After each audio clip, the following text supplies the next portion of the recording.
John Robb here, interviewing Will Sargent, who just written. Hi.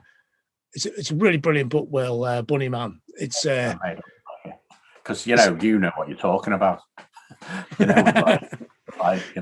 So it's a new world for me, really. So I'm pleased that people like it. I think one things I really like about it, it's a brilliant snapshot of the 70s. It's less of a book about somebody who happened to play it. Obviously we have to say it's now one of the coolest kind of bands of that generation. But it's actually just a brilliant book about the 70s, all the way up to that point. The times at school, the music you're getting into, the clothes you're wearing, and that kind of sarky way it's written. It's so 70s. I mean, is that something you were trying to do with the book, or is that just something? It's just part of the story anyway. Yeah, probably just talking that sarky 70s way. I don't know. I wanted to let people know what we were all wearing, and the influence of like skinhead fashions were major.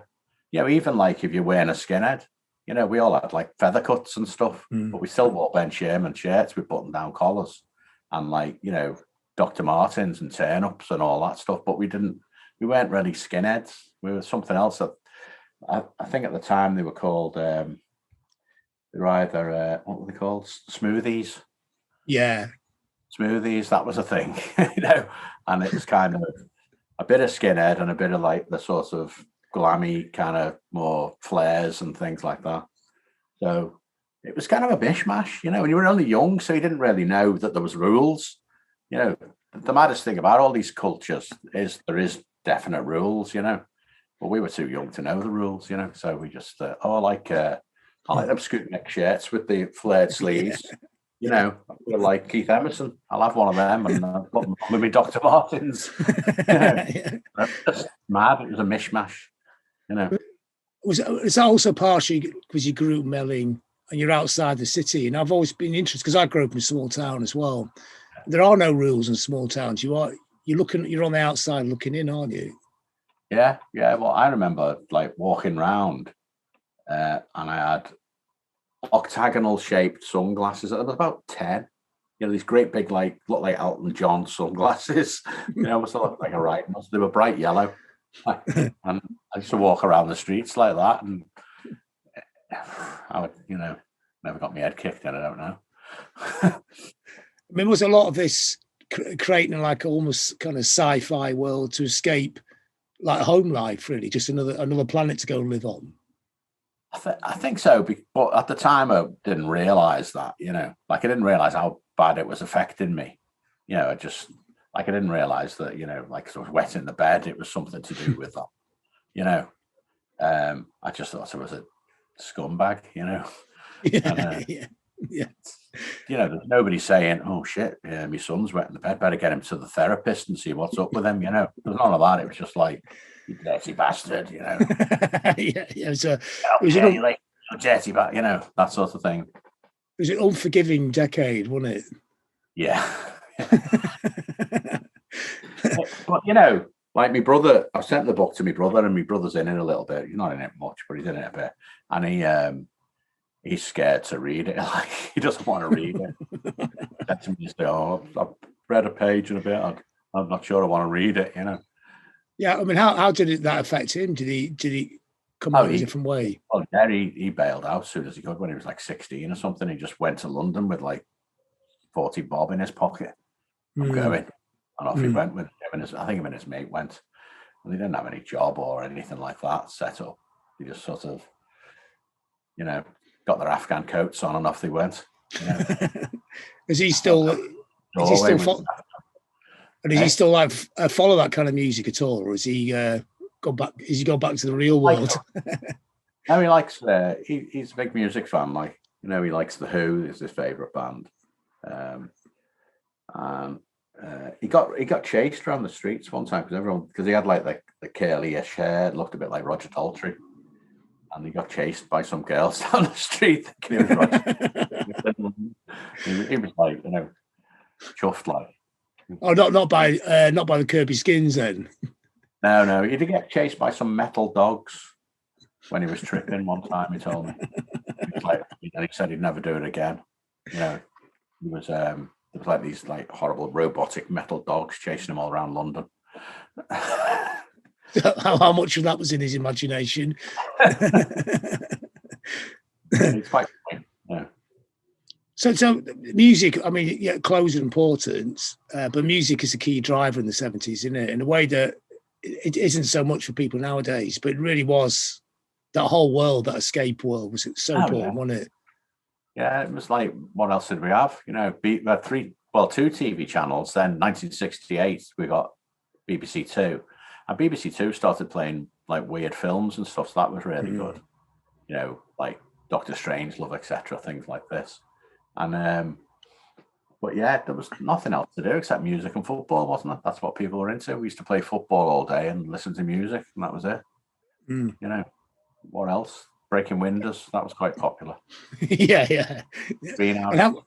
Guns. Yeah, I mean that's what I love about the book. It just peppered all things you can remember in the 70s: air guns, people being into bikes, music, clothes. Hurricane, them little stars with the points on from Kung Fu. Everyone had them, you know, like throwing them at each other all the time. Yes, I remember that. I remember that bit in the book, and I remember how massive Kung Fu was, and Bruce Lee was iconic. But I don't remember anybody being able to make those. Your school was obviously a bit more. I didn't make them, but there was lads in our metalwork class filing away like. We bought some, and we also the big thing as well. There was this big black shed in Melling. It was just called the Black Shed. No one really knew what was in there, and it was like this mysterious. It was a huge shed, just like the bottom of Station Road, like a funny place. And it was all, it was black light and all wrecked. And we used to draw targets on the back of that. And one of the things we were really into at the time was throwing knives. We used to send off the throwing knives, and they were like just blades with like a little thin handle, and they were balanced so you could throw them, and they're like. Yeah. They're good if you could like get it to stick in the shed, you know. Or did you use them for the thing where you pinged them between your fingers? Yeah, of course. But was music the overarching thing? Just for all these other kind of little hobbies and distractions. Yeah. Well, you know, they had to get to do what you had, you know. Like we used to make Airfix models and put loads of bangers in them and blow them up. That's thing, you know. Setting fire to action men. They're always like throwing fireworks at each other and stuff like that. Firing rockets down the street out of a bottle and whatever, you put it on an angle and firing it horizontally. Yeah, it's just mad stuff that you think, what the hell were we doing? You know, I remember one went over these garages and underneath this car, and it was a rocket, it's all burning away. And there was some bloke in there fixing his car. We were like, shit, we had to like it quick style. Yeah, health and safety was a future concept. Yeah, anything like that, like the maddest stuff that we're doing, like explosives and just making explosives out of, you know, fertilizer and sugar and that. Oh yeah, that was a great part of the book. I think that's a little bit everyone can relate to, the crap bomb. Yeah. But one thing I really like about the book is, I mean, obviously you read a lot of books, and people do tend to rewrite their youth in a much more glowing, hip kind of way. You know, I was, you know, in the 70s, someone will go, I was just purely a Bowie head, or, you know, it was Starman for me on Top of the Pops in 72, whatever it was. And but I like the way that the transcendental gig for you was going to see Quo supporting Slade, and that was the gig that was a life changer. And I can understand that. I mean, I remember Quo were actually hip at one point, weren't they? Oh yeah, they were like all the greasers like Quo, you know, and the Angels and all that, you know, they were all into Quo. Like, it was only later on they became sort of labelled as kind of like dad rock. Once they did, I don't know, in the army now and things like that. You know, what was that album they did with, you know, Rocking All Over the World? That had gone up, you know, well often by then. Yeah, that was a track in between the two Quos. Yeah, that was a great album, you know, and Mark Kelly's Greasy Spoon, which is an early one, and that track Down the Dust Pipe. What a great, simple bluesy kind of, like, it's like a chug, isn't it? You know it? Yeah, of course, yeah. And it just keeps going, and it's got a great little simple guitar solo in it. You know, dead good. I remember seeing him on Top of the Pops, and you know, thinking that's amazing. Well, you know, I probably didn't think that, but I just thought I like that. You know, yeah. When you word amazing then. Yeah. But they were like, and the book does allude to this, one of the several kind of proto-punk bands who don't get the credit, you know, like Alex Harvey as well. And there was a whole raft of these things that don't really fit into glam or prog or the prevailing musics, but they're already playing the kind of punk rock before punk rock, aren't they? Yeah, in a way. Yeah, there was like, it was more like attitude. Like Alex Harvey's attitude was total Johnny Rotten. You know, he'd like stare at the crowd and all that stuff. You know, it wasn't all like welcome to the show. You know, it was like listen to me, otherwise I'm going to cane you. He used to come on with a cane. yeah. Alice Cooper as well, like early doors Alice Cooper. You know, the album Love It to Death and all that. It's like amazing album, and the songs are so good. You know, massive album Round Our Way was killer, and then obviously School's Out. You know, but Alice Cooper varies so much from being like sort of like garage band kind of, you know, guitar thrashy kind of stuff to like there's one that's like all kind of like 1920s kind of thing, but it still sort of sounds all right in the context of the album, you know. And then there's bits of West Side Story in there and all that. We loved all that, you know. We loved all that. I remember going to we cycled to Walton Vale, me and my mate Davo, to go when it came out, you know, School's Out, and I remember putting it on I had like a little rack with a on the back of my bike with like a sort of spring on it. Remember, it was in a paper bag on the back. I was like worried it was going to fall off. I was cycling. It was only about 5 miles away, but it felt like you were doing an epic journey, you know, to get a record, you know. The quest, as it was then, wasn't it, to get a record? You couldn't just, music wasn't instant, was it? You really had to want it, and it took an awful lot of work to actually get the record, didn't it? Yeah, well, yeah, you have to send off from the back of the Enemy or the Sounds or whatever if you wanted something unusual. You know, there used to be Andy's Records, remember that? And there was like Virgin they started doing a mail order thing. If you wanted anything weird, you couldn't get it, or you'd have to go to the record shop and get them to order it in, you know. So growing up in Melling, I mean, it's only 8 miles to central Liverpool, but did you feel that Liverpool was some big cities somewhere on the horizon? I mean, did you feel more Lancashire than Liverpool? Yeah, totally. Yeah. Like it was Lancashire when I was a kid. You know, Melling was Lancashire. They moved the boundaries in the early 70s or something, I think. And it became Merseyside, you know. Can I just get my cup of tea? Because it's going cold. Yeah, definitely. Yeah. Yeah, I'd hate that to go cold. Do you leave the tea bag in? Are you? No. I've had with soap and water. Oh, that must be a Manchester. Well, so in Liverpool, they take the tea bag out. So just trying to work out the cultural tea difference. You're not one of these ones that puts the milk in first, are you? Oh, I don't put the milk in at all. I just have it as is. Yeah. Right. But in Blackpool, you'd always leave the tea bag in when I was growing up, or even 2 tea bags. That's weird. Remember you said to me one time when I told you I lived in Southport, you said, "What's the biggest tourist attraction in Southport?" And you said Blackpool Tower because you can see it. Yeah. But you can also, if you go to Lytham, you can see Southport and Liverpool in the distance as little fuzzy blocks on the horizon. Yeah, even though it feels like about 1,000 miles away. Yeah. Or it did in the 70s. Yeah. Well, I remember that. I remember the hovercraft. Do you remember the hovercraft? And it could go from Southport to Blackpool in like 10, 20 minutes or something. And it was like just straight across on the dodgy quicksand and everything. Oh yeah, the quicksand, the dreaded quicksands of your youth. Did you know the Victorians were going to build a tram from Southport to join onto St Anne's in Lytham as well? Wow. Which would have been amazing, wouldn't it? It would have got washed away, but we would have been joined on then, and culturally we would have been Liverpool, whereas we were more Manchester because it was easier to get to. Yeah. Oh, really? But it's interesting because I remember going over to that side, the other side of the river, and it did look very similar to Blackpool. It was all sand dunes, it was flat, it was Cheshire Plain. So go back to the original things. It's interesting because in a way, even though you're much closer to Liverpool, you're culturally similar to what we were. You were kind of on the outside of the two cities, kind of peeping in, seeing what's going on.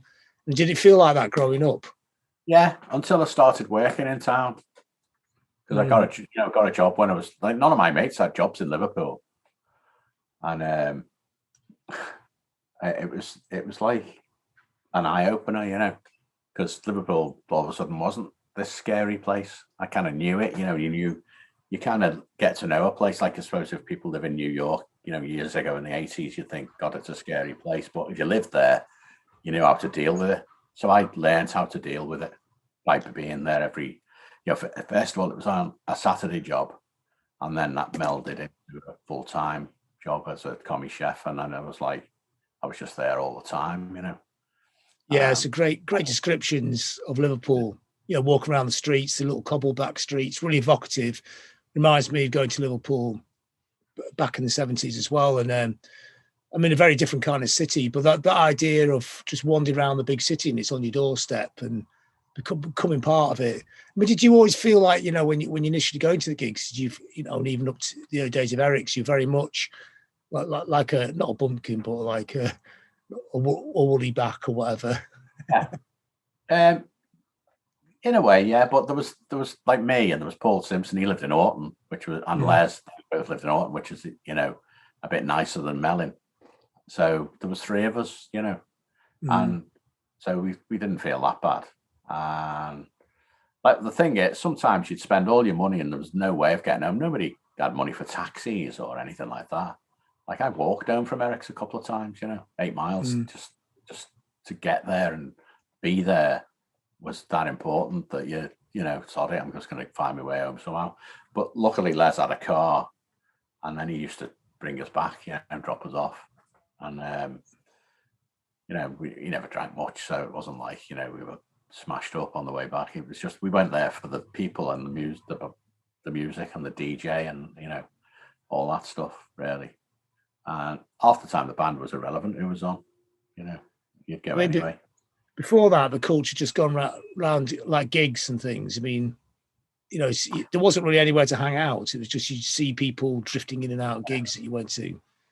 Yeah, you'd go to like the Empire, or there was a brilliant gig called the Stadium. I think Hawkwind did Space Ritual there, or one of them. One side of it, yeah. And I think Paul Simpson went to that gig. I didn't go to that one. I hate these people as well that always claim they were at all these gigs and that, I can remember what gigs I was at and what I was and that. And if it was a gig I missed, I was pissed off. Like I missed Bowie, because I didn't have any money. Simple as that. 1972 or whatever it was, I had no money. I had a paper round.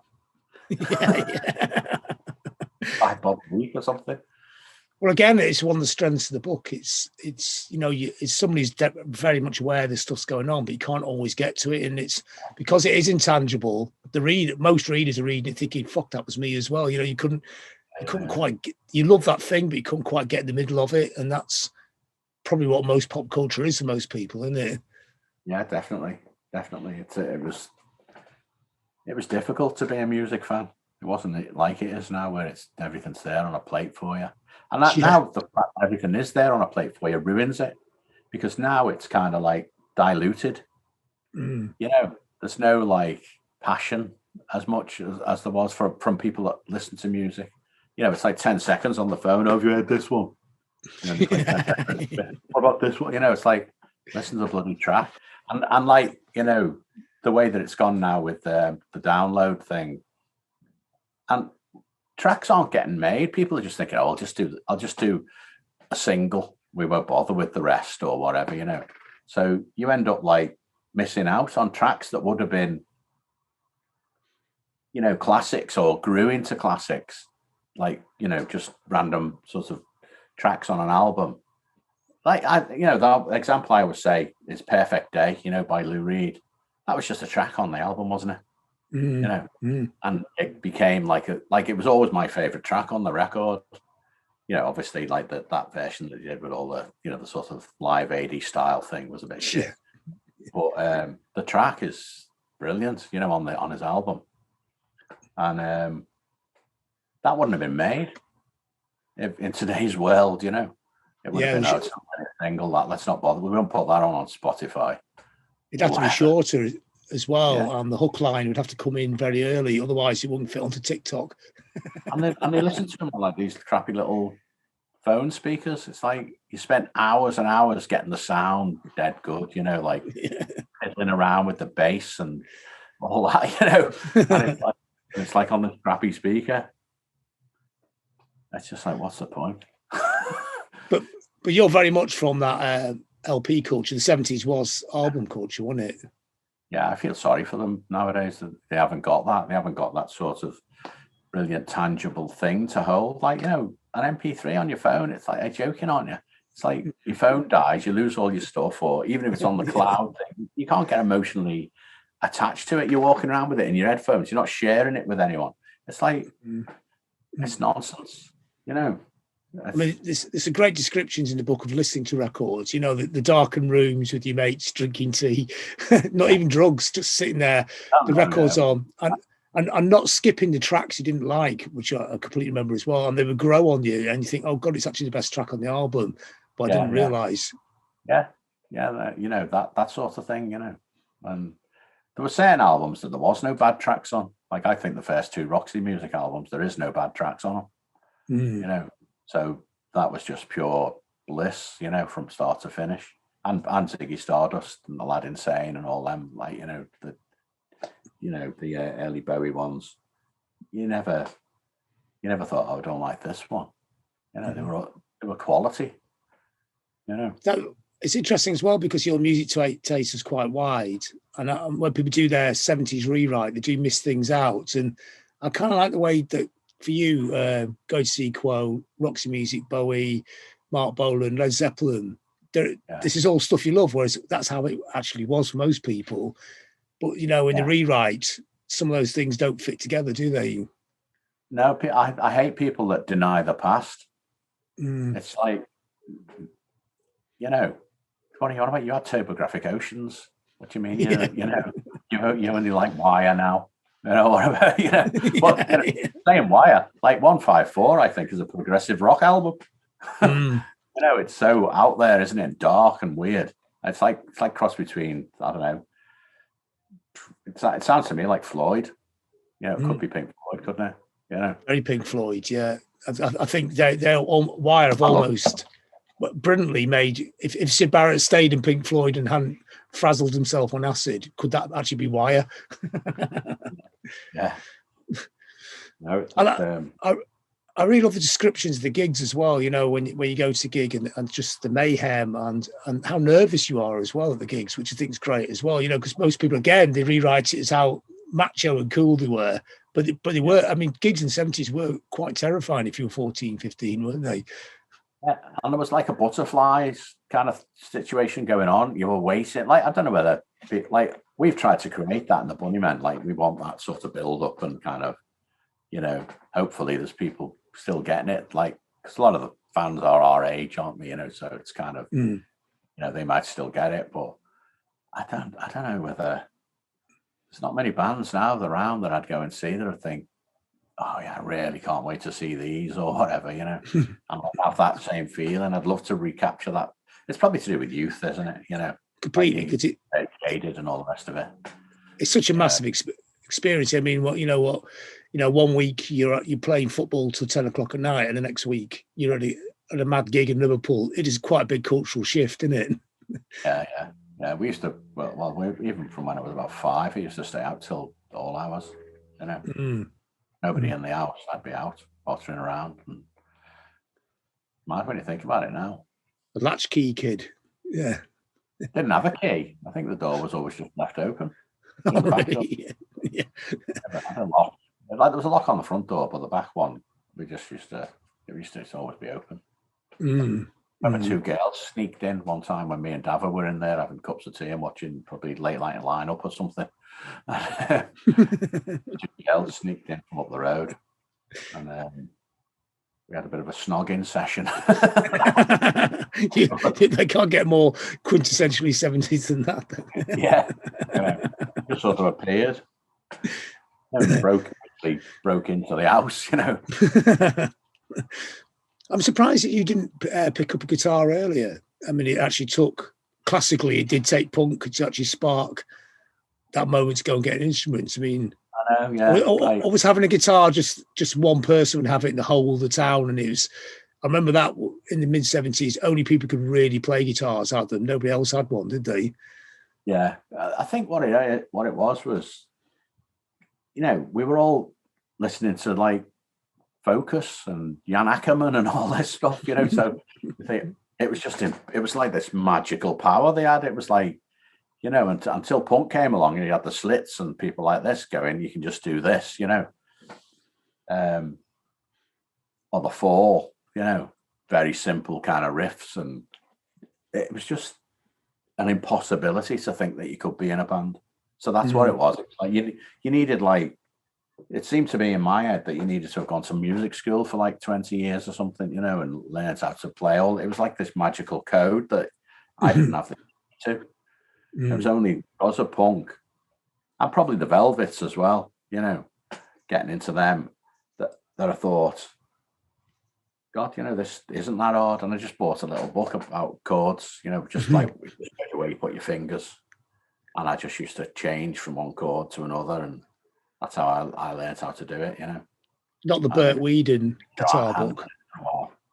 Was it the Burt Weedon book? No, it wasn't. It was a tiny little thing like that, chord structure kind of book, like a little cheapo thing, Oh yeah, D7, that's a good one. But so it's more as a fan in the 70s. There's no notion you could partake in this, so no. It was just like a dream. It was you didn't even think I want to be in a band. Like, that wasn't there. It was like an impossibility. It was just Led Zeppelin getting on it like they're like gods. A dumpy, spotty 13-year-old, Jimmy Page, impossible. I love the descriptions of Led Zeppelin, and they were like the key band for you in the 70s, weren't they? Yeah, they were massive. The Mazenko boys over the road, they had all the early Zeppelin stuff and Cream and all that, Family, Jethro Tull and all them. And I used to go over there, and they had a dance set, and we used to play, just that's all we did was sit in the back room, drink, Sylvia Mazenko's coffee. And we used to play this game as well. We used to call it Bobby Casden. It was like a football game. Do you want to know? Do you want to know something really cool and post-punk about that game? Go on. Well, Casden's from Blackpool. They made it in Blackpool, the football game. Yeah. And you know the two kids on the cover with Bobby Charlton. Do you know who they are? It's the two brothers from Section 25. Oh, was it? Because their dad made the game, Don Cassidy, as in Kaz Don. Yeah. So the game was made in Blackpool. So it's you were actually playing a post-punk football game, in a sense. Were they on Factory? Yeah, and their first album is completely brilliant. I'll argue to this day it's as good as Joy Division's first album. Oh, I haven't got that one. I think I've seen them a couple of times roundabout, Pickwick's or somewhere like that. Yeah, they would have played a early Future Armour probably that you played and things. It would have been on a few bills, but I remember they were pretty. Were they the ones that used to dress like? Did they have some sort of Asian dudes in them? No, that wasn't them. Where they all dressed up in like shorts. I'm not thinking of Certain Ratio, by the way, but these were like they were all. I remember seeing them one time. What were they called? Well, in a post-punk kind of thing, like a factory. Yeah, they all had shorts on, but like military like shorts and kind of like military tops. Right. Did they get that? Did they get that from ACR, or did ACR, or did Tony nick it from them to force ACR into? I think it was after them, but they all had like the high socks and the sensible shoes, Yeah, I can remember those. That was kind of a little micro look at some point, wasn't it? It was a northern thing, wasn't it? You couldn't in London walking around like that. No chance. Yeah. It's amazing what you could get away with in the north, wasn't it? Yeah. Tucked away, weren't we? Kind of out the way. So anyway, you were playing Casden football, listening to we used to Led Zeppelin. I won. We used to bet on like I'll sticky fingers against your I don't know killer or whatever, Aqualung or something, and we played this Casden football, and then the next day we played again, and they'd win it back, or whatever. It's just like a kind of way of swapping records and feeling like it was yours for a bit. I've still got the sticky fingers that are one in the pile here now. Yeah, you actually write about that in the book, that it's actually lasted longer than a proper pair of jeans, which I thought was quite a funny line. Yeah. So were Jethro Tull quite big in your world as well then? Yeah, they were. It was stand up, benefit, all them early doors ones, and like that song for Jeffrey. I like Witch's Promise and all that. They were like, and Inside, that's another good one. And Teacher. There's some great tunes, I know like people who are like punk or came out who were going, oh, what's he on about? Jethro Tull, you're kidding. But they were like Beefheart or something. And they were like mates with Beefheart, because I know Barry Barlow, who was their drummer at a period, around about Passion Play that period. And he was mates with them all. They were all from Blackpool up that way, weren't they? Preston, Blackpool. Went to my school. Yeah, not when I was there, but 10 years before. Yeah. So there was a real northern kind of sensibility thing going on there. But they were all big mates with the lads out of Beefheart's band, the Magic Band, and all that. Because Barry's told me, he said, "Oh yeah, he was great." Him, I remember him. Yeah, you could hear it in the music. It was kind of dislocated blues, wasn't it? The early first two albums are quite odd, off kilter, aren't they? And Peel loved them as well, didn't he? Yeah. And all of a sudden they became it was like if you became massive, it was like seen as a really bad thing, wasn't it? Really. Unless you were Led Zeppelin. Yeah, well, like I remember, like we met Robert Plant at Rockfield Studios, and the arrogance of youth there. Like I remember saying to him, "Oh, don't worry, Robert. Led Zeppelin will come back. They'll be kind of hip again. You know what I mean?" Like, honestly, God, like a shitty little lad telling Robert Plant that he's going to be cool again. How did he take it? I imagine he was kind of. I can't remember it. I think he was just like. Well, it was around about that period when he sort of like they broke up, I think. So I think he was doing that big log, and I think he wanted to kind of get into like the new wavy kind of shit, But he was a nice fella. He just gave us a lift into Monmouth in his Mercedes. Yeah, that's what you hear about him all the time. He still goes see Wolves play, and he's never really got to him, the whole thing. So I like the thing in the book when you write about them, you talk about the mystique of them and how that in a way feeds into the Bunnymen at some point, not directly, but that idea that there's something else going on, whether it's Jimmy Page's Crowley thing or the symbols, that they paint everywhere. And the music has a mystical other edge to it, which I'm guessing here, but has a profound effect on you as well as a listener. Yeah, it's things like, like Led Zeppelin 4 didn't have a title on the cover. That was like radical. What? You're not going to put the name of the band on the cover? They can imagine the man having a fucking laying an egg on that one. Yeah. But it's one of the best covers ever, isn't it? It's brilliant. The way it opens on, it's got this mad picture, and then it's like you open it up and it's all like a derelict kind of high rise kind of thing. There was another, because they didn't do any singles and stuff like that. They were hardly ever on the telly. Like when Kashmir, Physical Graffiti came out, it was on the Old Grey Whistle Test, but it was just like one of them films that used to put together. They used to have cartoons, didn't they, and things like old Betty Boo cartoons, or all these dancers doing all this, to the track Kashmir. Or was it Trampled Underfoot? It was, that one, which, Franz Ferdinand sound a bit like.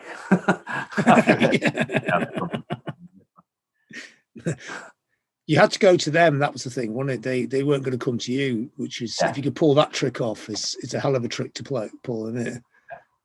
Yeah, it was like it was a difficult thing, and you didn't know anything about them, so it was kind of until that film came out, The Song Remains the Same film, I went to the pictures to see that. And like, you look at it now, it's like pretty cheesy, and he's up a mountain with this like, I'm Gandalf, Yeah. I loved all that, the way that it was all, there was references to Lord of the Rings, because I'd read Lord of the Rings by then, I used to read it on the bus, and there was this like mystical world that the hippies inhabited, that was all to do with this crazy book called Lord of the Rings, and they're all smoking old Toby and long bottom leaf, all this stuff, and it was like, it's weird that, all that stuff. Oh, yeah. Bilbo and Gandalf, All right. It's funny how you can, it's like with music, you can reinterpret anything into your own terms, can't you? Yeah. They're great. They're definitely amazing. But at the same time, also in the mid-70s, there's not a sea change, there's a hint of something coming. Dr. Feelgood are there, it's stripped down. Wilco's this incredible figure on stage, and you're into Dr. Feelgood as well, aren't you? And yeah, well, like, how'd you not be into Dr. Feelgood?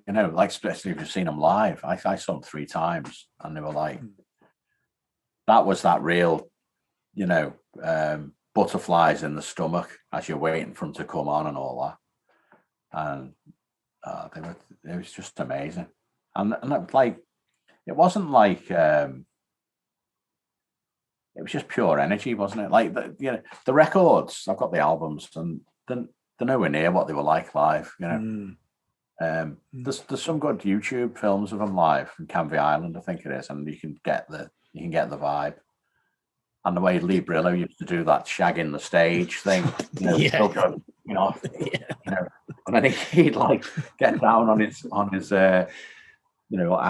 and knees or whatever, and he'd be like, it's like, wait a minute, get some attention on me. Yeah. Like, pretty hard when you got Wilco on the stage, isn't it? I mean, genuinely dangerous as well. Yeah, they all look like they just come from a bank heist, didn't they? Like, you must have saw that Oil City Confidential film. Like, that's brilliant. Was it? Like, yeah, that's a great film. That. So did that feel like it was just a little cul-de-sac? You got this other stuff going on, the hippie thing's still percolating. There's this kind of sawn off fantastic band. They somehow fit into this. I don't know how, but they do. Or did it feel like the music has to go somewhere else? I mean, you're already into the Velvets as well, so there's a sense there's other ways of making music. Well, I was into the Velvets and stuff, but I didn't know the cultural significance of them. I think that came later anyway. Like, no one had heard of them, like Bowie had heard of them, Roxy Music had heard of them, and a few other, or whatever. But it's like, it's only later on that you sort of think, because they were ignored, the Velvets. They were, the record sold nothing. It was just like this weird one of Andy Warhol's playthings, really. And so they weren't sort of considered until like people started to realize they were brilliant songs, Pale Blue Eyes and Waiting for the Man. Obviously, everybody in Eric started playing Waiting for the Man. All the bands would do it, because it was easy. Teddy play. I don't know. It was. I've forgotten the original question now. So just sense things are changing, but there's no sense that the Velvets are even cool. It's just something that you liked. Yeah, not at the time. No one had heard of them. Well, it was only 3 years after they'd packed in, and to me, they seemed like from another era. They seemed like, well, they were from the '60s, but it's not. There's only 6 years between when I bought that album and when they were doing like, the first album was '67, wasn't it? I think. So it's kind of 6 years is nothing. It's been 20 years since the Twin Towers came down. It seems like yesterday. It's been like 30 odd years since Pulp had, bloody their singles in the charts and stuff. It's just nothing, Radiohead is like 15 years or 20 years ago that they were doing stuff, whatever. And to me, they all seem like new bands still. Yeah. Oasis doesn't seem like an old band. It seems like a new band, but that little gap between 73 and 67, it seemed like to a kid, because you've got like this weird perception of time. It seemed like another era. Same with the Doors. When I got into the Doors, I got into them in about 1970 or something, or 71, something like that. And they'd sort of only just, Jim Morrison only just died. But I'd never heard of them because, I lived in Melling and there was no internet or anything like that. And the NME and all, they weren't talking about them. It was like my older brother had heard of them. He saw them at the Isle of Wight, I think. They played there. So, so but he'd left by then, so I wasn't talking to him about music all the time, And he quite liked Frank Zappa. Remember my sister throwing his record down the stairs. But Frank Zappa's like huge in Liverpool, isn't he? He's one of those kind of weird geographical anomalies, isn't it? And Beefheart, Beefheart and Love, Arthur Lee and them lot, they were like massive in Liverpool, Yeah, it's interesting, isn't it? So in a way, Liverpool, the core of Liverpool is actually quite a hippie. I mean, the broader sense of hippie town, isn't it? The core of the music. Well, there used to be this. They'd go and see gigs. This was off my brother. Like they'd go and see gigs. Like, but he went to see Tyrannosaurus Rex, and David Bowie was supporting Tyrannosaurus Rex, and he just did mime. It was when he was like, and all that. He wasn't even singing. It was just like mime, and they're all sitting on the stage, slightly cross-legged.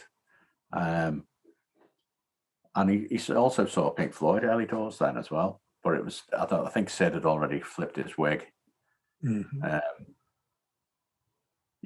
said they were all sitting on the floor and tapping the floor and all this. They had like contact mics on the stage floor, and they were like, doing all kinds of mad. That sounds pretty good. Yeah. Then after they'd been to a gig or whatever, same thing again. No buses, no money to get home. They used to go to this place called the Blackie, which was run by some hippie dudes or some old like beatniks or something like that. And they used to open it up, and there was all just mattresses on the floor, and all the stoners and the hippies in their Afghan coats could just crash there till the buses start. It was kind of cool. And he told me they used to play like all underground films and stuff, like weird art films stuff in there. Yeah. I'd love to have gone back to that. Another aspect of Liverpool I really like is that poetry scene, like the Liverpool scene and Brian Patton and Adrian Henry and all them. I'd love to have seen some of that. I've got loads of the records, even like, Mike McGear and, Roger McGough and everybody. They were doing sort of anti-Vietnam poetry, but it was kind of with a bit of Liverpool humor in there, and like sort of, there was like a really good one about the Queen coming to Liverpool. I'd go into, there was a pub there called O'Connor's, which was like the sort of hippie hangout where you could get weed and stuff, and the cops would come in the front door and all the heads would go out the back door. I'd love to do like a documentary or explore that and find some people that were there and talk to them about it all. So I love all that Liverpool scene stuff. Yeah, I mean Manchester did have that as well, but Liverpool to me always seemed like it had more of it. It was much more part of the fabric of the city. Some sort of like a post-war kind of cultural thing. Even pre-Beatles. Going back. Like you say, like the poet thing, which was 50s, wasn't it? Well, yeah, there was like that beatnik poetry scene, like on Tony Hancock, Ching Chang Cholla, and all that. I am a little, what is it, chestnut tree ripened by the sun, with leaves and branches everywhere and conquers by the ton. I've heard that one, the poet, where he's like in the Poetry Society, and it's all beatniks, and they all look exactly the same, and that, and it's like we're trying to be different, and they've all got the black polo necks on and the black eyeliner, wrapping away sandals. I love Tony Hancock. He's great, really great, just really fantastically dour, Yeah. Yeah, just the bits where you laugh aren't actually meant to be funny. They're just like sentences that just stop, aren't they? Very hard to pull off that thing, isn't it? Yeah. So in a way, for you, Eric's was a space that Blackies would have been before. You know, the space where things start to come together for people your age, because it's a younger generation, isn't it? By 2 years, which could be 2 centuries, as we were saying before. But do you think Eric's was where things started to coalesce for all these kind of random sort of misfits? It became our clubhouse, you know. It was like, you know, we were like, I don't know, somewhere to go all of a sudden, and something to sort of, and it was like the bands that were coming through, you instinctively knew that some of them were crap and some of them were going to be cool. You didn't have to think about it too much. You just knew. And you know, that night when Joy Division played, and knowing like the week before they were Warsaw or something, that was crazy. That was like, what's happened here? I don't know what had happened. Maybe the medication had changed or something. Yeah. It's amazing how groups, isn't it? You can go from sort of half fumbling, half formed ideas to coalesce within half an hour, can't it? It's just a slight little change, and everything becomes different. A little look at it from another slight angle, and everything becomes different. And sometimes, if you do that, it becomes crap. But that time, it became brilliant. You know? Often, it's the change is what you take out, not what you put in. But that's a really hard lesson to learn, isn't it? Less is more, kind of thing. Yeah. Yeah. Don't play. I am a bit of a kitchen sink merchant, you know. So a lot of the time I have to be reined back because I might probably have too many ideas, you know. Yeah. So you have to, you know, just go with the good ones. It's a guitar player thing, though, isn't it? Probably because they are all good ideas, but you just can't have them all at the same time. Yeah. Just save them for another thing. So when you were in Eric's and you met Paul Simpson there, did you you felt, and you obviously knew him before from being out on the sticks and things, is that the moment you felt like this, you know, the other music heads are here, or was it just like a tiny little, your own little micro crowd inside this other micro crowd? Yeah, it was like that was it. Then it was sealed. Then the deal was sealed. I was going to go every time I could, you know, because I knew somebody there, you know, and I like Paul and Les, you know, they were great. I remember him from school. I wasn't really big mates with Paul Simpson in school. He was in the class above, and you kind of stuck with your classmates, didn't you? And Les wasn't in our gang, really. He wasn't one of the heads in the corner. He was more of a soul boy. So, you know, we were all doing the Yes logo on our school bags, and he was doing, I don't know, Martha and the Vandellas or something. Well, there was a soul logo as well you could draw with fat letters. It was all over desks at school, wasn't it? Yeah. So he's probably drawing that money. Yeah. It was a massive thing, that whole soul thing. And I liked it. I really loved the Four Tops and the Temptations. Remember we went camp, like we went to this weird camp in Staithes in Yorkshire, and they had a little, like a little sort of kind of recreation-y hut thing. It was just like a crappy little hut, and they had a jukebox in there, and you know, the Four Tops were on it constantly, and Baby Love as well. You know, Diana Ross and them Supremes. And it was just all the girls loved it. You know, they were only like 11 or something, or 10 or something like that. You know, we were pretty young. I remember we all had to take our own sleeping bags, and I was still wet in the bed. But like, you know, on holiday, and I was like dead ashamed of it, you know.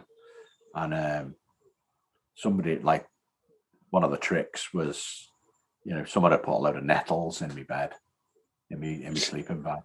It was like a laugh, you know. It wasn't like a thing. It was just like a bit of a laugh, you know.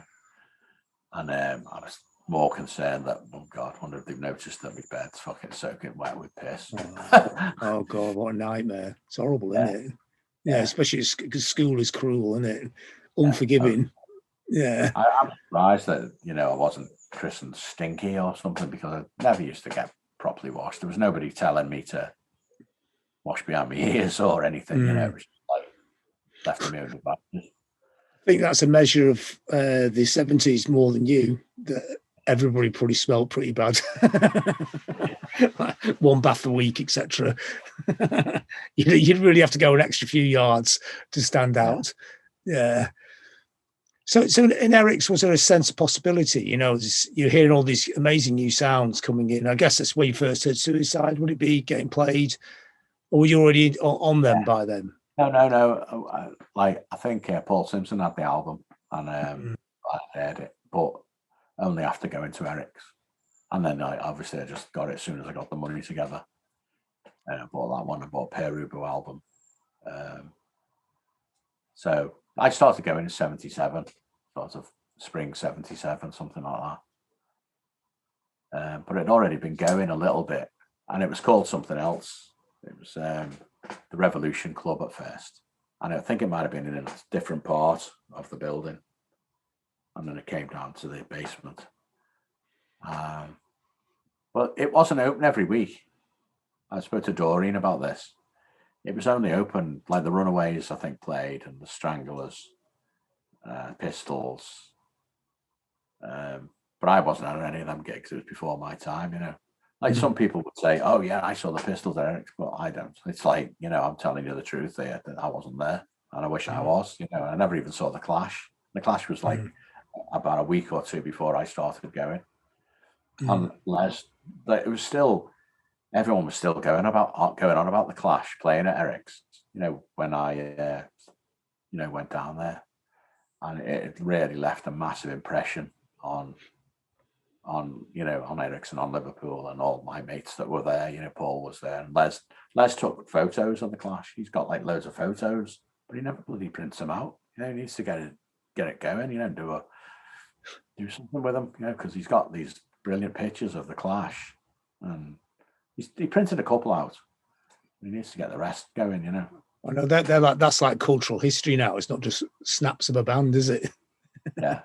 There was a girl that used to go to Eric's called Hillary, and she was kind of mates with Pete Burns and Holly and all them. I was not in that circle. I was like not involved. Like, Jane Casey might say hello to you, but that's about it. But she was in their little inner circle, and she had a camera with her all the time. She must have some amazing pictures, because she was taking photos all the time, not just of the bands, of the whole thing. The sense that you're actually documenting something important, which wasn't something you did then, was it really? Yeah. Well, nobody had a camera, really. Yeah. I think I had an Instamatic or something, I'd love to have seen pictures of me dressed as, like, when I used to dress in like mad shit, boiler suit and all that. I had a white boiler suit one time and that band, the Vibrators, like, Baby and Petrol and all them. Like, I used to like them. And, the great bands, weren't they? Yeah, I had the Vibrators V. I made. Like, did you? It on there. I had these white glasses, white thingy glasses, mad spiky hair and everything. And I bought a white boiler suit that was my dad's. I remember I took the pants. I was quite good at sewing, and you had to wash, sew, cook, all that stuff, because you just had to, nobody else was doing it. And I remember I took this boiler suit that was my dad's. It was massive. And I took the pants up, and they were quite high up. I quite like that. It was kind of unusual. They didn't go all the way down to your shoes. It's almost like a Devo punk. It was a Devo Vibrators, Pete Townsend hybrid. A very small scene of one. Yeah. Which I might put it in the next volume, what I'm doing. One week I went down there. I don't think I've put it in this one. You can remind me. I went down there, and I'd got these Levi's, and I took them in, sewed them, so they were dead tight. They were almost like tights. Did I write about that in there? I don't know. I can't remember that bit. You might have done. Like, yeah. I took them in, and I wore this. I had this like sort of granddad, nice, a Victorian shirt that we'd gotten in that place, the Jews shop up London Road, and a collarless shirt, and it was just splattered with paint or whatever. And I bleached these Levi's so they were white. We did a lot of bleaching in them days. There was always like something in the bath getting bleached and on my station. And they went white, and then I dyed them yellow. So I had these bright yellow drain pipes that were, probably started out as flares, and now they were drain pipes. And this granddad shirt that had like it was quite low here. And when I went to Eric's, everyone thought I had no trousers on.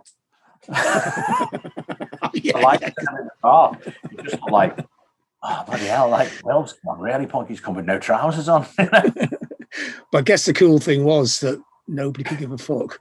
Yeah, it wasn't like nobody was like laughing or anything. They just thought, wow, I'm going to come with no trousers on next week. Yeah.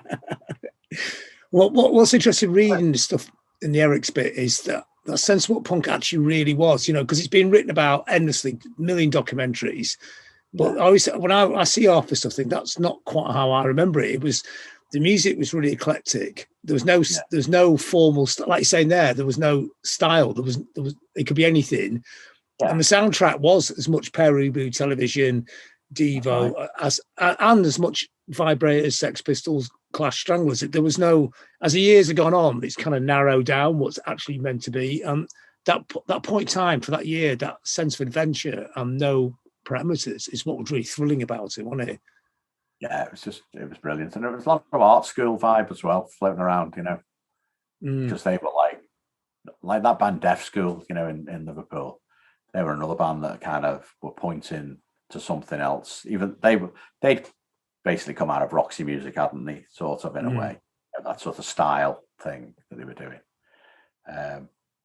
So yeah, I think I remember going to see Deaf School, and it must have been 75 or 76, and it was at the Philharmonic Hall, I think, and there was all these like arty people down the front, and it was Jane Casey and all that crew.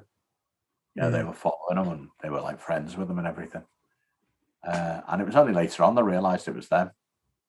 There was like there was like this unwritten rule in Eric's that you couldn't go in the same thing twice. Yeah. You had to, like I probably did because I didn't have no clothes or whatever, or just what I could cobble together. But yeah, like Paul Simpson used to come in crazy stuff. He had this parachute kind of suit thing, which was he got from the Army and Navy. It's like a white sort of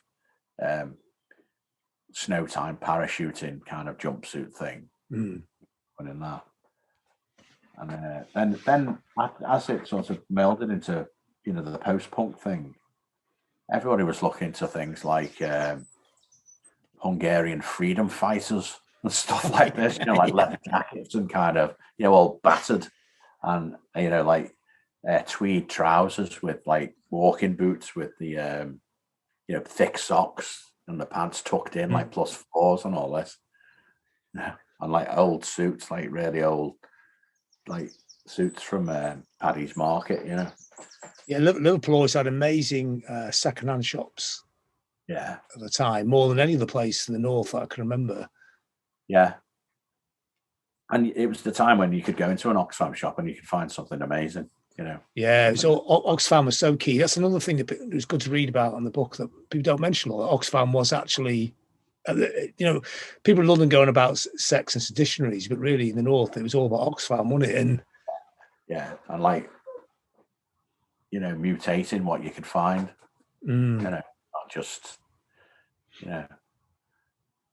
and like the other thing as well. It's like it's what you wore as a youth that was like a youth shouldn't be wearing. So you'd wear like an old 1930s suit or something, and you're like this skinny little 18. It doesn't. Johnny Rotten did all that, didn't he? He had like old coats and he looked brilliant. Steptoe style. Yeah. amazing no matter what he put on, And Mm. there was a lad that used to go to Eric's called Tim, and he was the spitter on. He was a spitter, and he used to do something. You'd see him like leaning against the wall with a bottle of pills, and it was like just got it off perfect, like the rotten look. Wow, I wonder what he's doing these days. Yeah. I didn't really So know him, but I just knew his name was Tim. So in a sense, this was like the music as well, wasn't it? People start to get into music. People talk about making bands, but the bands are cut and paste. It's almost like an Oxfam music culture as well. It's like chopping up all your favorite records and trying to play them on a guitar that you can't actually even play. It's quite a thrilling kind of moment, isn't it? Play it was a disadvantage. If you can play well and little tossy solos and stuff and dead corny kind of changes, like rock and roll-y changes, it was that's like the bloody police, something like that. yeah. They're all there, and they're all older, and they all dyed their hair blonde, and we were like, these are shit. Yeah, you can see through it, couldn't you? But it went on to be massive, but not. And you bought a drum machine as well, didn't you? When you went to get the guitar, but you went back a week later to get the drum machine, which is quite unusual thing to buy, isn't it? Yeah, but I was into, I knew about Kraftwerk, and I knew about Brian Eno, and I sort of spoke to the bloke in the shop, and he said, "Oh, it's you can play along to it, and it's like a rhythm thing, I thought, oh yeah, that sounds great. It was dead little. It was only, I think, about 35 quid, which was probably a couple of weeks' wages for me at the time, and it was just, I had like an amp with a reverb on, so I used to put it through that. Everything went through this amp, Yeah. A couple of inputs, and I was always like joining wires together with like, to tape and stuff to try and get it to work. Yeah. It was nightmare. Was it more just the thrill of the sound, or was it like thinking between my group of weird little mates, we actually might manage to make a band out of this? I never really thought about that at that point. It was just experimental and kind of, I liked doing it, it was a hobby. It was like, and I could listen to the drum machine ticking away for ages just through the reverb, changing it and speed, and then record it. And I used to do this other thing. We used to get my dad's shaver, and I'd hang it on the wall. It was like plugged into the wall. It was like a Lecky shaver. And I had an old guitar, and I used to like swing it across the pickup, and I used to just go, as it was going across. It pick up the vibrations of the shaver. Like a homemade Ebo. Yeah, but there wasn't any notes. It was just the one drone, Yeah. Which sounds amazing. Yeah. I'll have to try that again.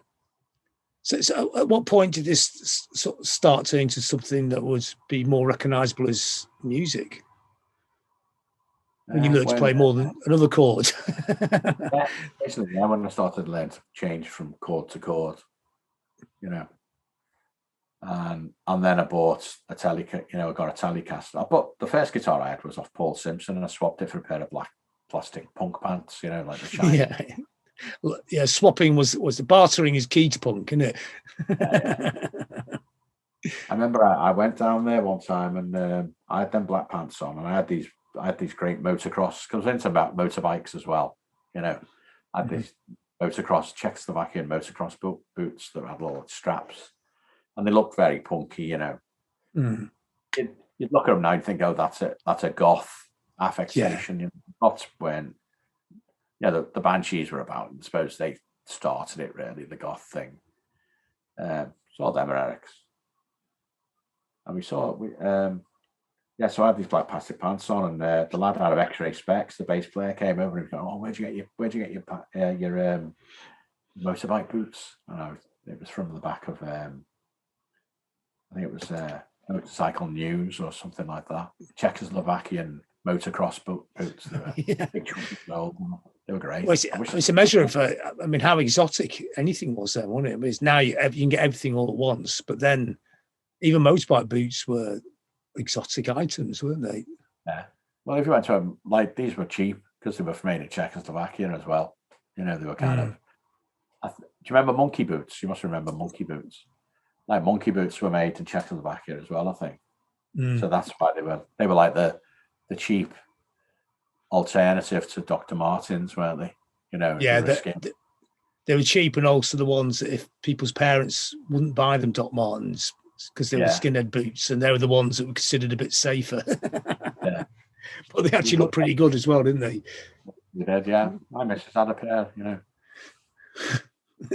Monkey boots. I wonder if they actually really were called like monkey boots. Yeah. They must have a proper name. Yeah, you could get like a really nice burgundy colour, couldn't you? And black. That's the two shades. Like yellow beading around the top. Yeah. This is another thing I really like about the book, the actual details of the clothes. Yeah. You write in all the descriptions. Yeah, because the clothes and the music were equally important, weren't they? They were. Oh yeah, me mate Steve Merton. He got his mum. He had like a long sleeve shirt buttoned down, and he got his mum to cut the sleeves, and she had to do all the little detail. There was like a little kind of cut in the sleeve there, like a little, like a V. Yeah. Button. She had to do all that as well. She was quite good sewer and stuff, and she, you know, it was that all that side of it was like.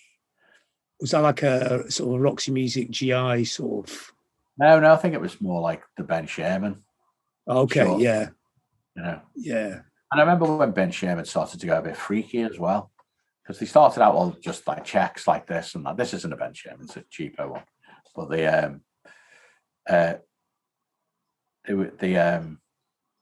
they started to go a bit like, you know, glam rocky almost. And I had one that it wasn't a button down collar; it had a dead big collar.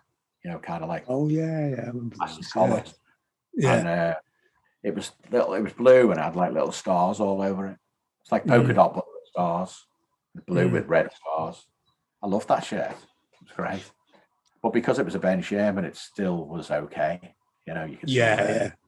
And there was the other big maker at the time was called JTEX. Do you remember them?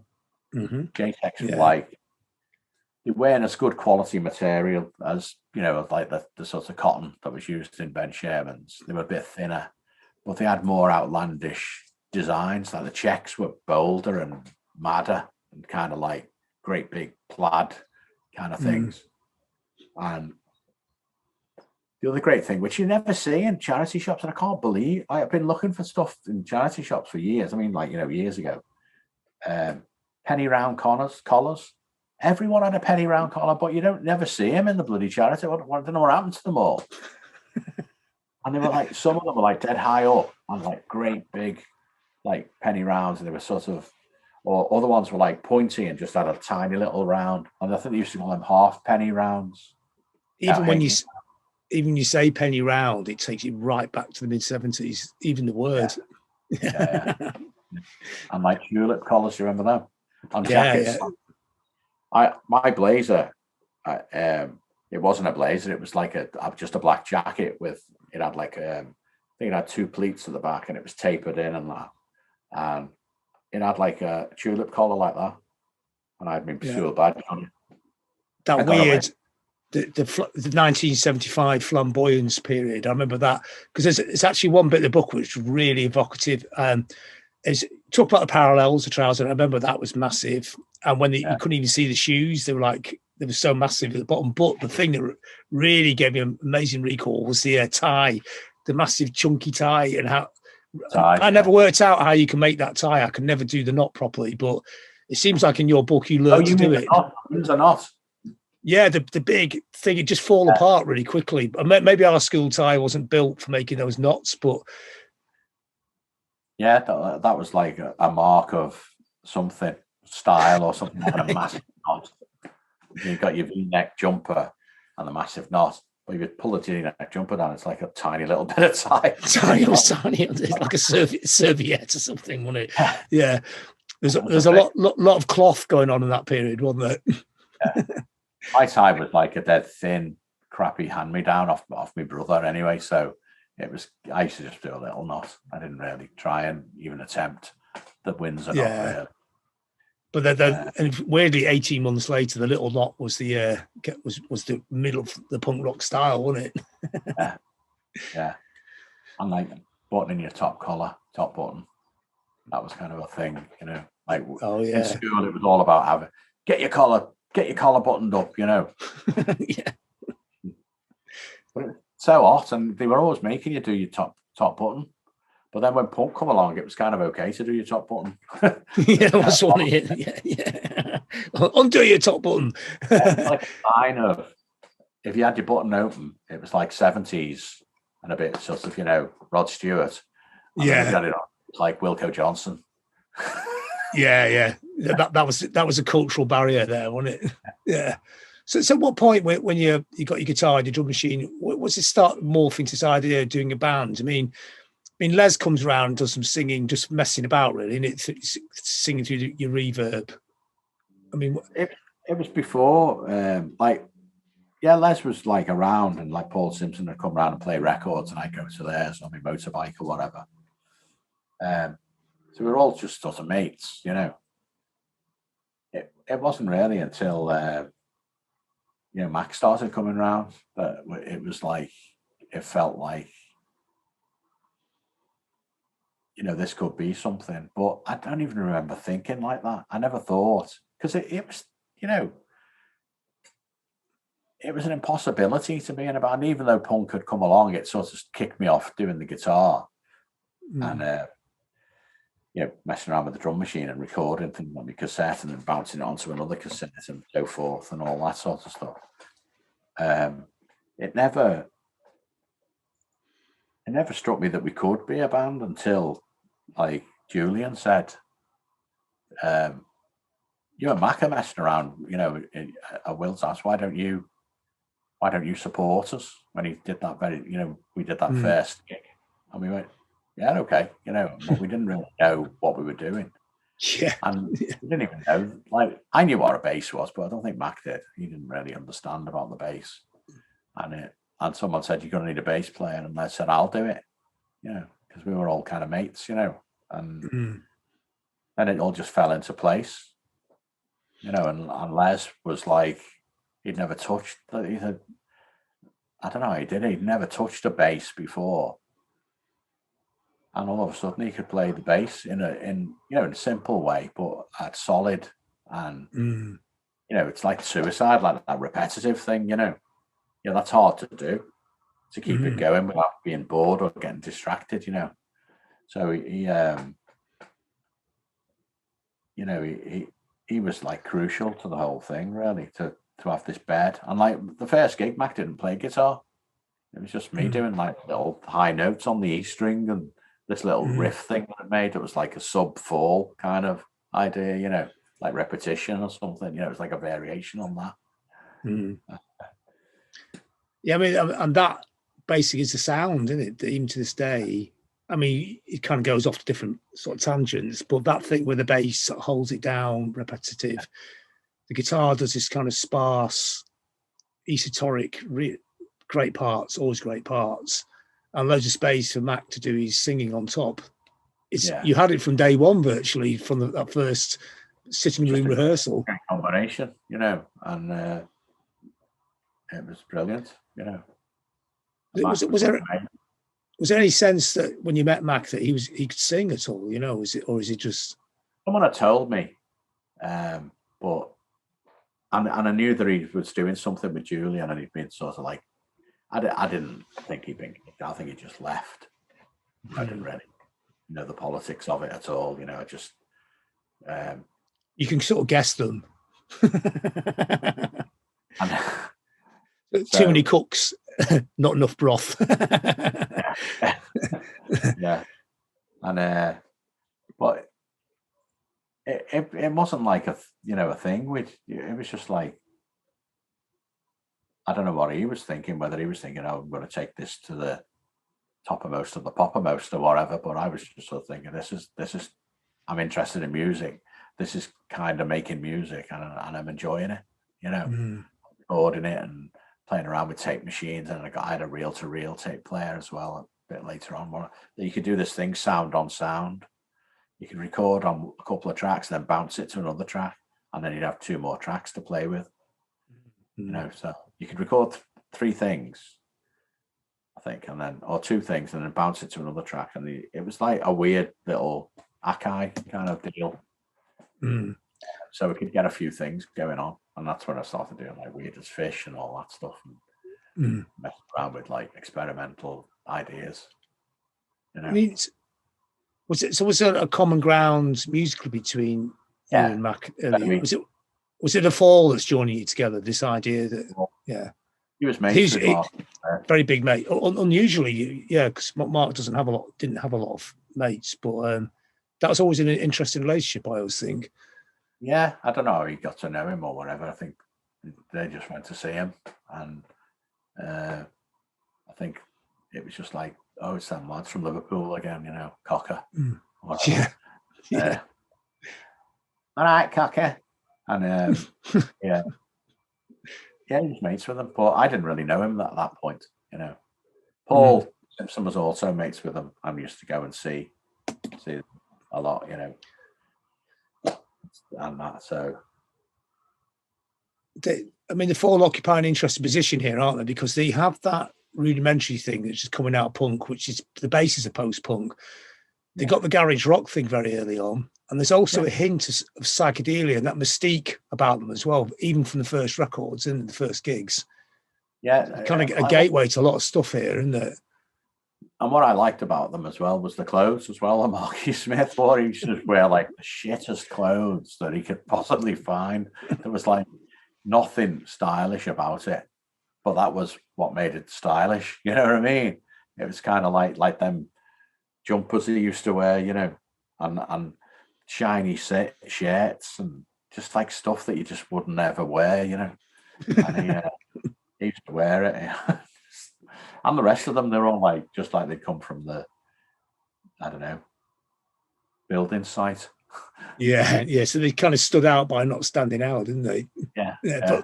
But it was very deliberate as well. Do you think they were like, or just were not asked about clothes? You know, I think for him, it's a snarky thing, isn't it? It's just like, if everyone's going to do that, I will do the opposite.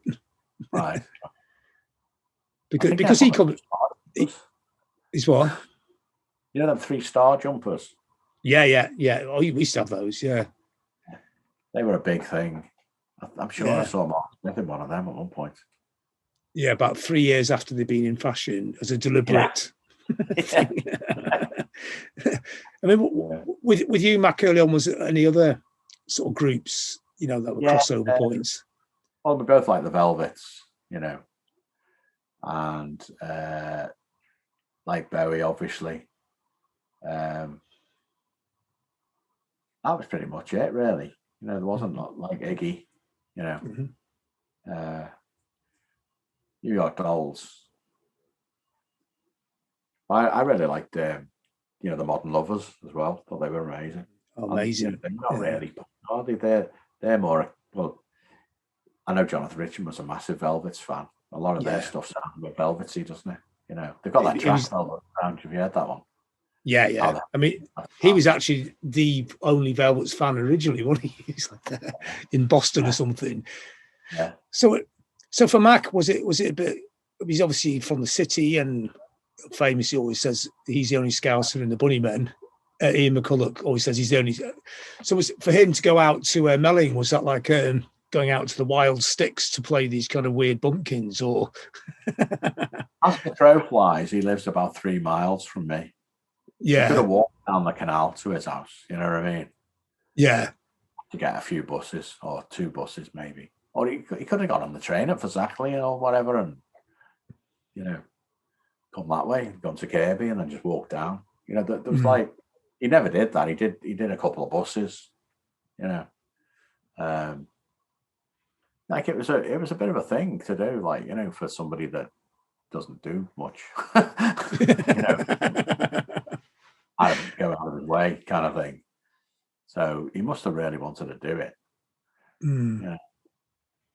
I mean, because there's a whole pool of people in Eric's starting up and trying to play things, isn't there? I mean, you would have, if you're going to put a band together, you and Mac and Les could have chosen completely different lineups of people to work with. I mean, what makes you coalesce together? Was it the shared music taste, that end of music, or was it a shared sense of humor or shared aesthetic? Or we all had that sort of same sense of humor at the beginning. I know, kind of.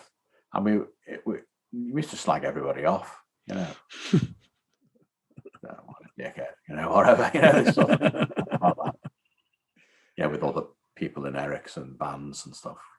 What's he doing? Fucking idiot. Yeah.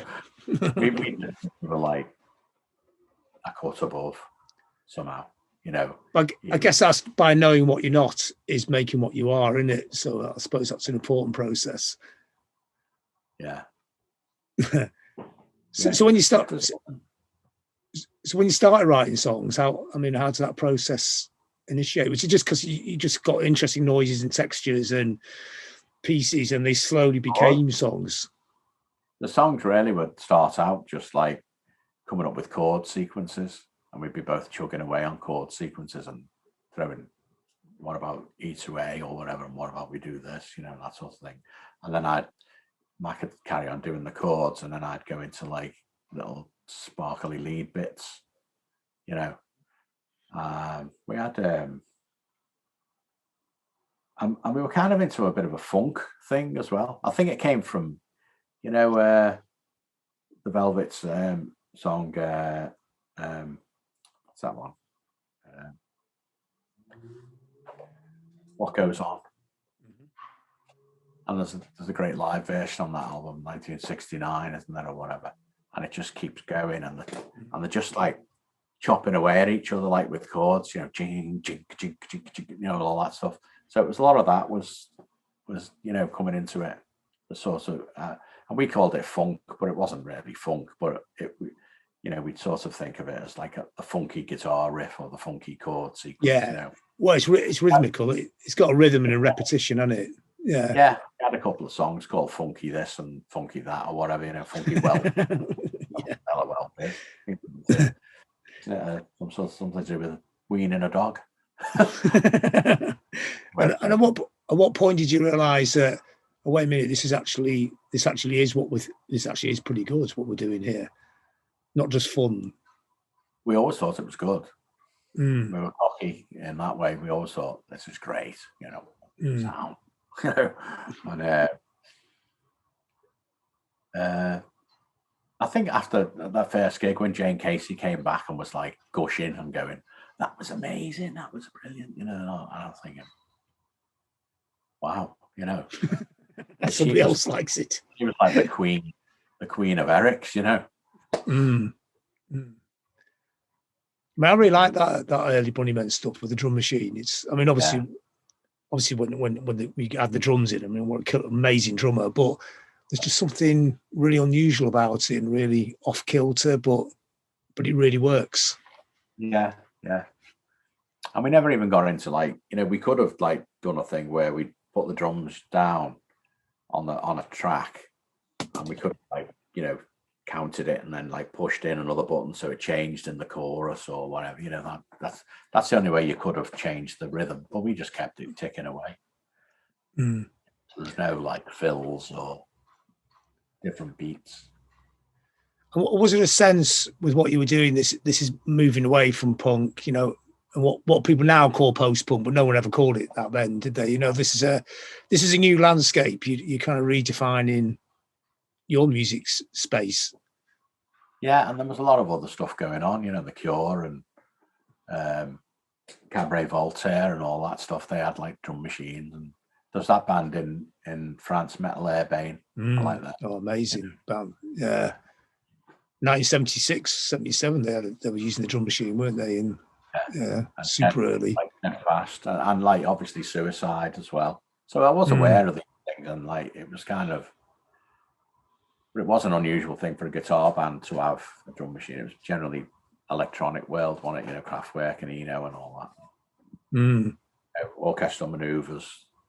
They borrowed the drum machine for one of their tracks on one of their early albums. Like, what did they? Yeah. It's on the first or second LP. He asked me whether I could borrow it for a bit, and he used it on one of them. Well, because Theirs broken down, or they just wanted the sound? I think they just, they had a certain type of drum machine. They just wanted a different flavour. I really like those early drum machines, the cheap ones. They can't quite get the sound right, but they sound really good. Don't they? Like Suicides is like that. It's like that. It's not a proper drum at all, is it? It's not even. No, it sounds. It's like that. What you've just done, that little sound. It's weird, and it's like you think they could have got it closer, but the way they didn't get it close is actually the magic of it, isn't it? Yeah. So, did you feel any kind of kinship with any other bands, or you felt like you were totally out here on your own? Yeah. I did Drops early because they were our mates. Paul Simpson and Julian was on our little gang. Nick Finkler, he was good, and Gary Dwyer was dead funny. He's really good. He's really funny bloke. He came up with the name Voodoo Billy, which was like this weird coconut thing that was it was like an ornament that they had on their mantelpiece in their flat. I don't know where it come from. I think it was just there when they moved in. And it was like, like you see a coconut and it's been carved into a monkey. Oh, yeah. Gary was a bit scared of it. He called it Voodoo Billy. I've written a little story about it where he hovers above his head and he's asleep. And then he wakes up and he's pissed. Voodoo Billy's above his head, spitting milk at it. But it was like, and another one came up with like, Voodoo Billy, spook the nuke, that will, spook the nuke. So when you write, I mean, this is the first part, the first book. How many books are you going to do? Is it going to be 2 parts, this? I don't know, we're just going to do another one and see how it goes. So the next one will be Pete joining Rockfield for Crocodiles and possibly Into Heaven Up Here, and then various gigs that we did along the way and how it's all developing and that,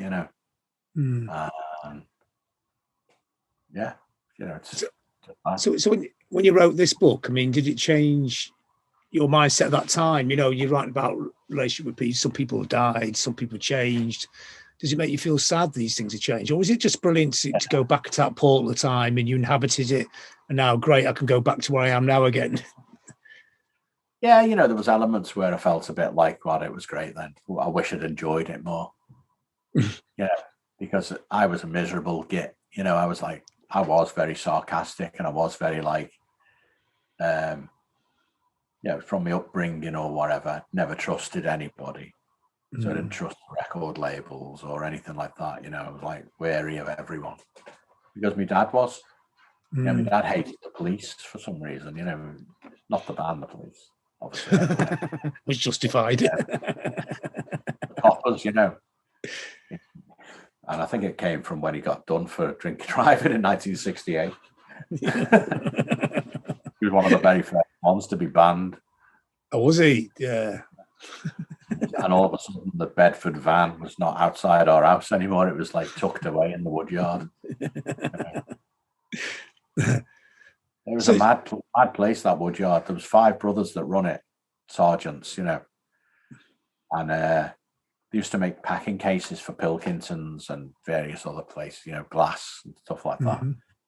And I remember I was there one time, and I used to, in the summer holidays, nobody was looking after me. I was down there in the woodyard playing around, I was 7-year-old or whatever, climbing over great big stacks of wood that could have collapsed, and underneath making dens, and forklift troughs flying around. And these nutter, we had all these lads from Kirby that worked there, and they had these nail guns, for I could put a big nail in a packing case straight away, like a compressed air thing, and they did a thing where they could take the safety off and they could fire nail guns at each other. So there'd be one down, they had a thing called the Big Shed, and there'd be some skinheads down one end firing from Kirby's, firing these fucking nail guns across to the other lot, it was mental. So it was definitely a health and safety free time. And I saw one of my uncles, and I forgot to put this in it. I wish I'd sort of put it in. One of my uncles, there was a sort of a little tin tray with some machine parts in it, kind of cogs and a few little bits like that.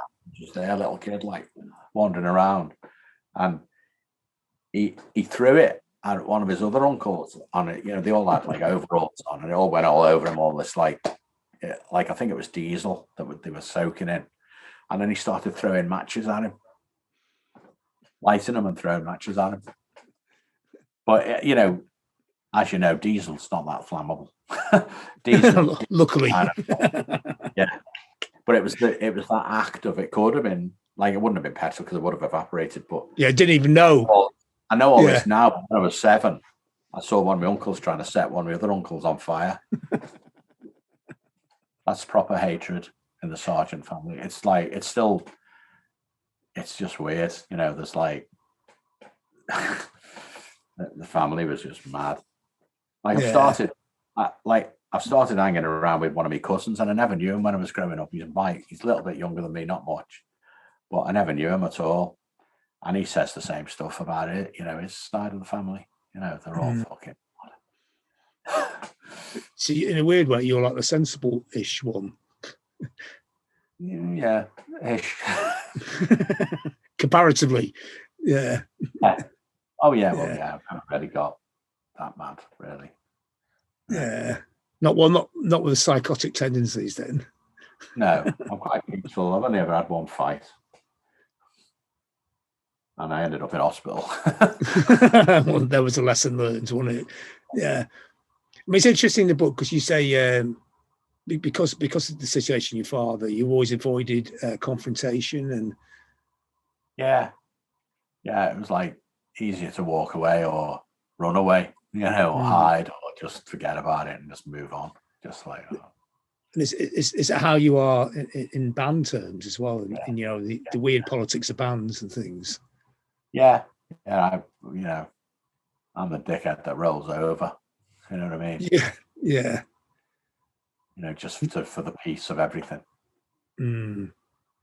Is that just actually practical as well? Is that because they are weird situations, aren't they? You know, it's.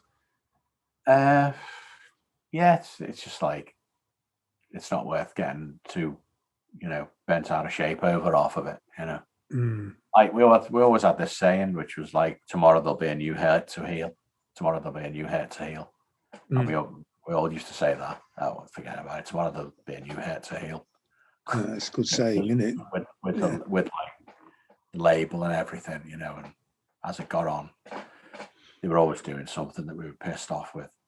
You know, even if it was the colour of lettering on a record, it seems pathetic now, you know. But then we were so precious of it all, you know. And something Bill Drummond might have done or something, we were really pissed off for days and wouldn't talk to him or whatever, you know. And like when you look back, you think, God, we got that worried about that. Like there's bigger heads to heal than that, you know.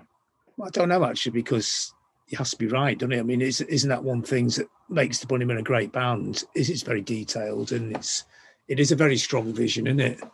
Yeah. That didn't get watered down too much by anybody really. Yeah. And was successful. I mean, you actually won on your own terms. Yeah, I think so. You know, yeah. I think once the fifth album came along, though, we were getting a lot of pressure to do singles and hits or whatever. Yeah. And the whole dynamic had changed by then. You know. Remember that time in Holland when you did that Poltergeist, which is actually your original band, isn't it? Which I didn't realise until I read the book. It was probably Richard Brunskill that thought of the name, me mate, you know. And we just knew about this word Poltergeist because we were into all the Ouija boards, and there was a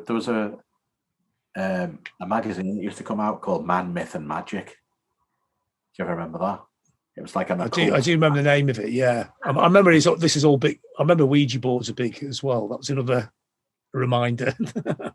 This magazine, Man, Myth and Magic, had all like mysterious stuff, and I suppose it was a bit like 40 and Times now, you know, that sort of thing. So it was like anything to do with like, you know, the pyramids or the planes at Nazca and all that stuff, you know, them lines and yeah.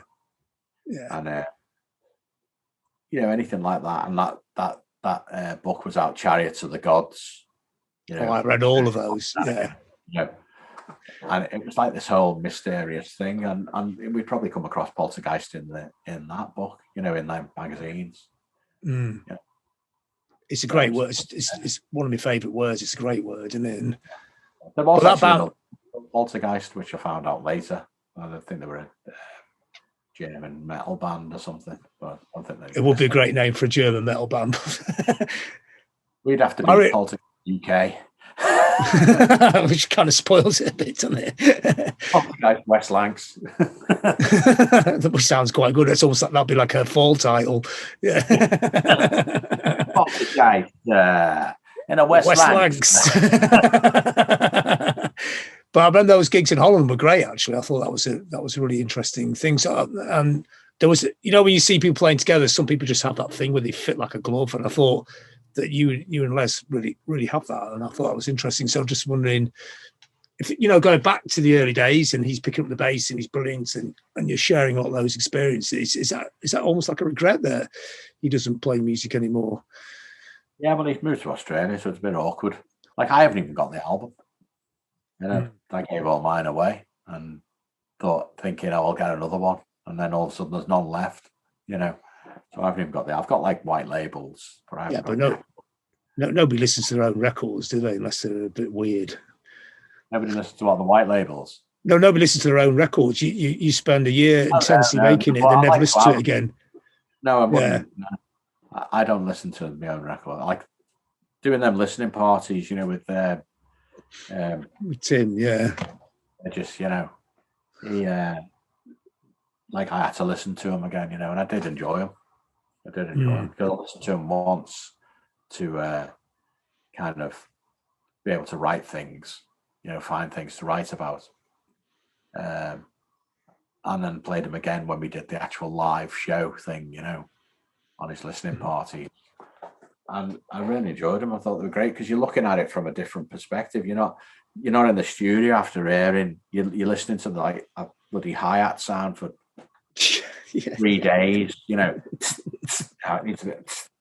it's like, like, I know it. It so many times. In the end, you never want to air it again. But you actually listen to it as a song when you listen to it years later. Yeah, when you've got you've forgotten about all them little things. Oh, we should put that guitar a bit louder, or that bass drum sounds a bit flappy, or whatever. You can look at it like as just a punter. But you need 20 years of not hearing it ever again. Like, obviously I've heard like Killing Moon in Tesco's and stuff like that,